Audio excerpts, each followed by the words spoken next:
Ah, ça y est! Les jours de marche dans le désert prennent fin, nous sommes arrivés jusqu'à l'orée de la terre promise. Elle est là, juste devant vos pas.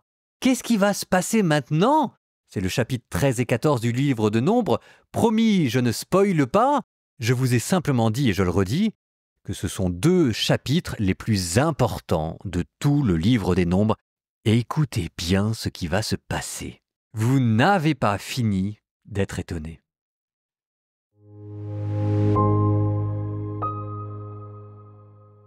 Le Seigneur parla à Moïse. Il dit « Envoie des hommes pour explorer le pays de Canaan que je donne aux fils d'Israël.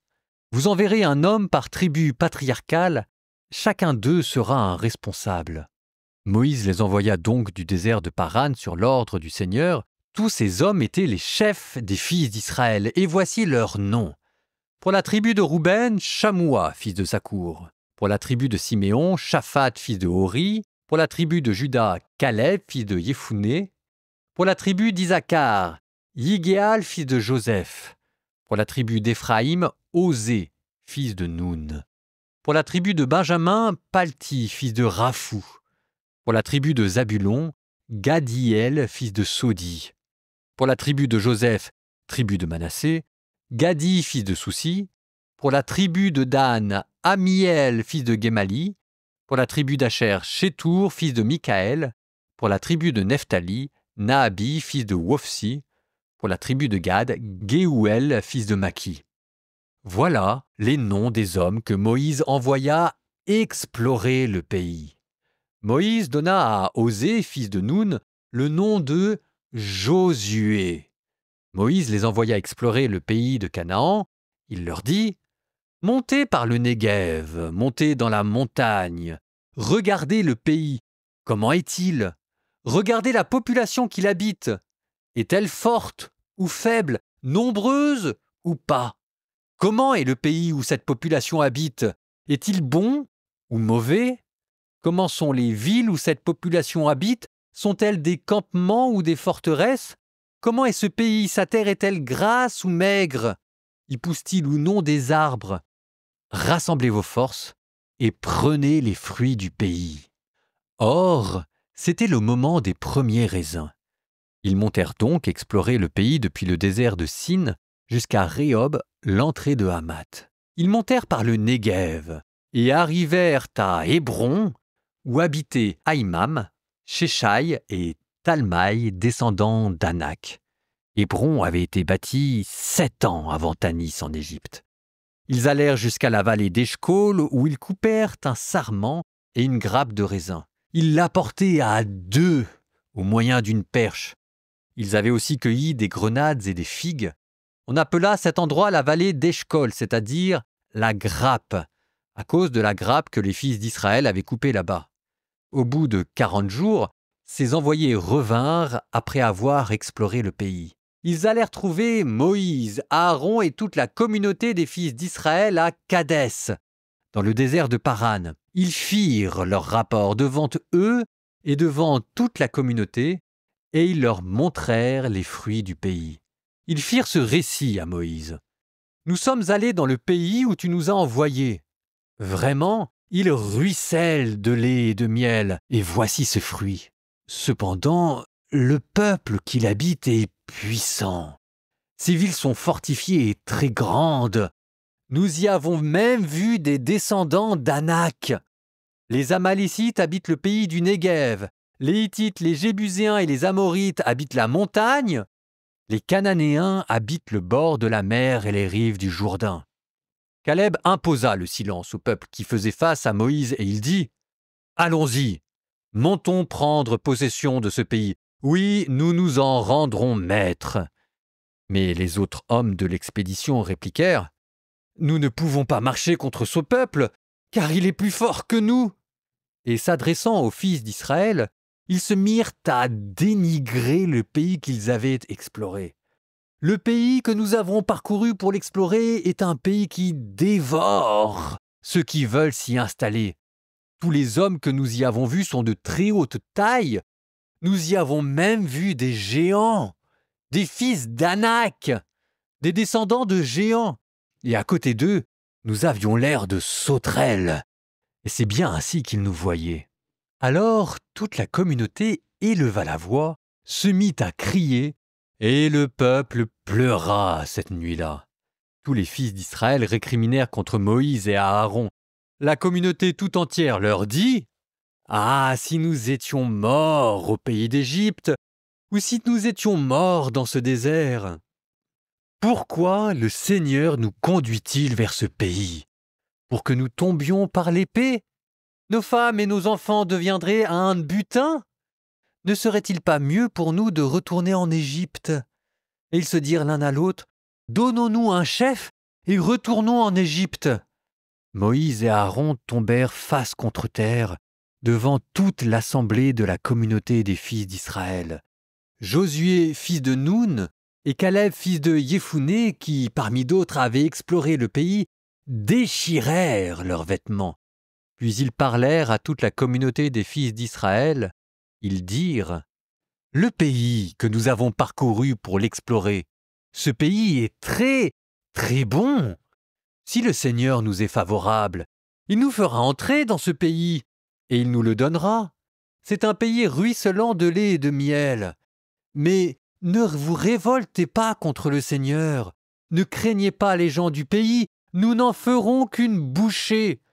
Leur ombre protectrice s'est éloignée d'eux, et le Seigneur est avec nous.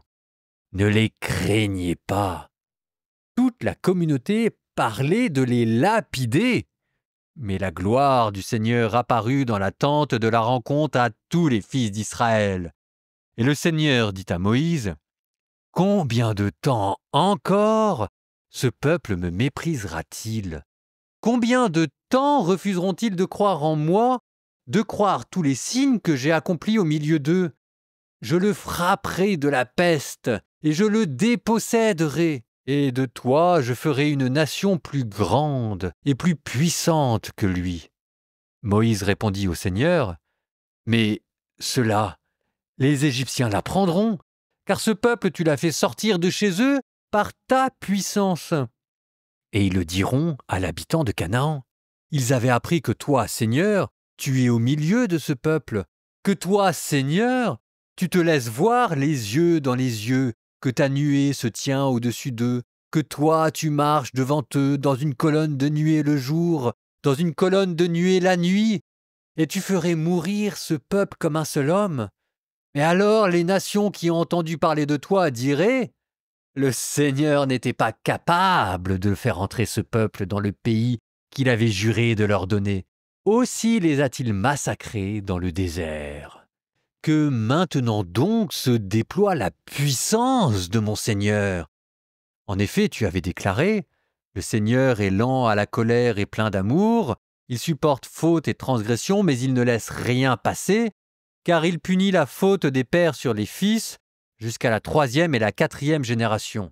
Selon la grandeur de ton amour, pardonne donc la faute de ce peuple, comme tu as porté ce peuple d'Égypte jusqu'ici. » Alors le Seigneur dit, « Je pardonne selon ta parole, mais aussi vrai que je suis vivant et que la gloire du Seigneur remplit toute la terre, oui, tous ces hommes qui ont vu ma gloire et mes signes accomplis en Égypte et dans le désert, qui m'ont mis à l'épreuve 10 fois déjà et n'ont pas écouté ma voix, eh bien, jamais ils ne verront le pays que j'ai juré de le donner à leur père. Aucun de ceux qui me méprisent ne le verra.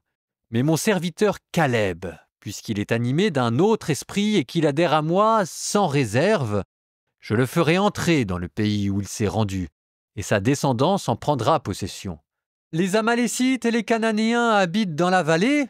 Demain, faites demi-tour et partez au désert en direction de la mer des roseaux. » Le Seigneur parla à Moïse et à son frère Aaron. Il dit, « Combien de temps aurais-je à faire à cette communauté mauvaise qui récrimine contre moi? Les récriminations des fils d'Israël contre moi, je les ai entendues. Tu leur diras, « Aussi vrai que je suis vivant, oracle du Seigneur, je vous traiterai selon vos paroles mêmes qui sont arrivées jusqu'à mes oreilles. Vous tous qu'on a recensés, les hommes de 20 ans et plus, vous qui avez récriminé contre moi, vos cadavres resteront dans ce désert. Jamais vous n'entrerez dans le pays où j'ai juré, la main levée, de vous faire demeurer, sauf Caleb, fils de Yéphuné, et Josué, fils de Nun. Mais vos enfants, ceux dont vous aviez dit qu'ils deviendraient un butin, je les y ferai entrer, et ils connaîtront le pays que vous avez dédaigné. Et vos cadavres, à vous, resteront dans ce désert. Et vos fils seront bergers dans le désert pendant 40 ans. Ils porteront le poids de vos prostitutions, jusqu'à totale disparition de vos cadavres dans le désert. Vous avez exploré le pays pendant 40 jours.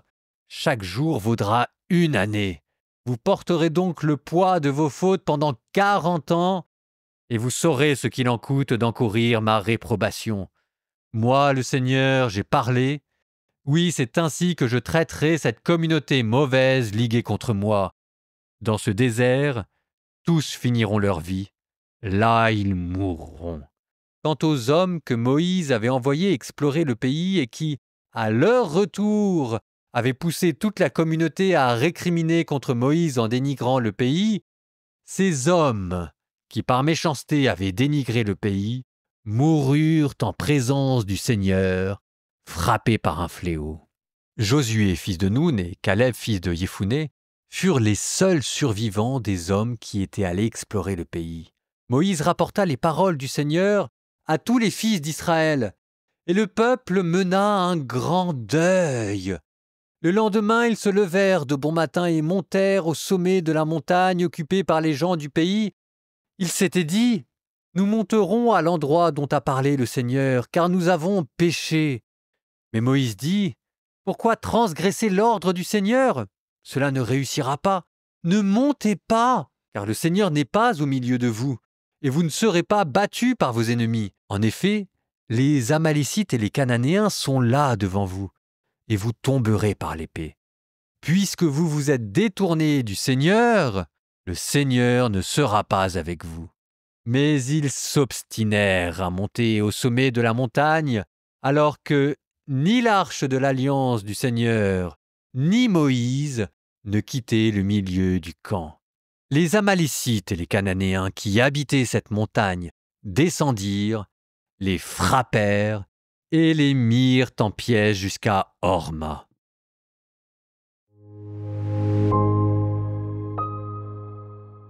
Ah, elle n'aura pas duré longtemps, hein, la belle armée et la belle valeur du peuple hébreu.